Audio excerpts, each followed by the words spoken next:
যাদেরকে পৃথিবীতে আল্লাহ দুটি চোখ দেয়নি, যারা অন্ধ চক্ষুহীন নাবিনা, যারাদেরকে আল্লাহ এত বড় নিয়ামত থেকে আল্লাহ রাব্বুল আলামিন মাহরুম করে দিয়েছেন, তাদের ব্যাপারে আল্লাহ রাব্বুল আলামিন বলছেন,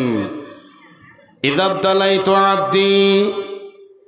বিহাবিবাতাইহি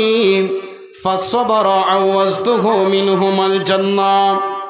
ইউরিদু আইনাই। আল্লাহর নবী বিশ্ব নবীজি বলছেন,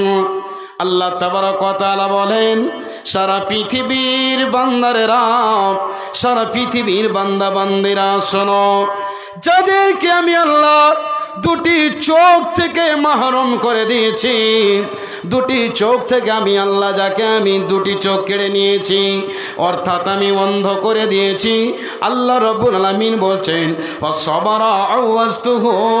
সেই বান্দা যদি আমার সবর করে ধৈর্য ধরে, বন্ধু আমার দুটি চোখের কত দাম, যদি যাদের চোখ নাই তাকে গিয়ে জিজ্ঞাসা করবেন, ভাই আমার বন্ধু আমার যাদের দুটি চক্ষু নেই তাকে গিয়ে জিজ্ঞাসা করুন কত না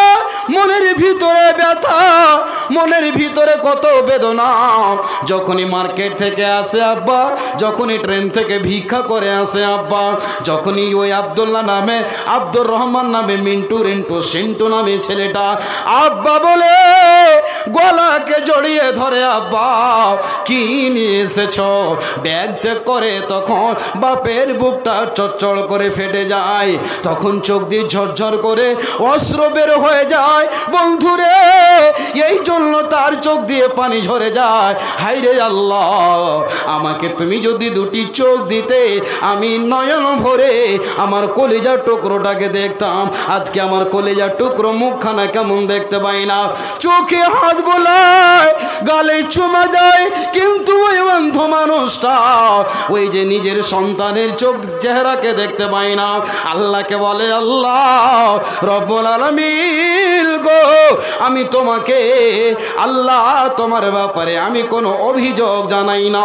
আমি কোনো অভিযোগ দায়ের করি না। রব্বুল আলামিন যদি আমার দুটি চোখ থাকতো, আল্লাহ মন ভরে নিজের বিবির মুখখানা দেখতাম, মায়ের মুখ দেখতে পাই না, ছেলের মুখ দেখতে পাই না। যেদিন অন্ধ বাপ নিজের বেটির বিয়ে দিয়ে বিদায় করবে, আমরা আমাদের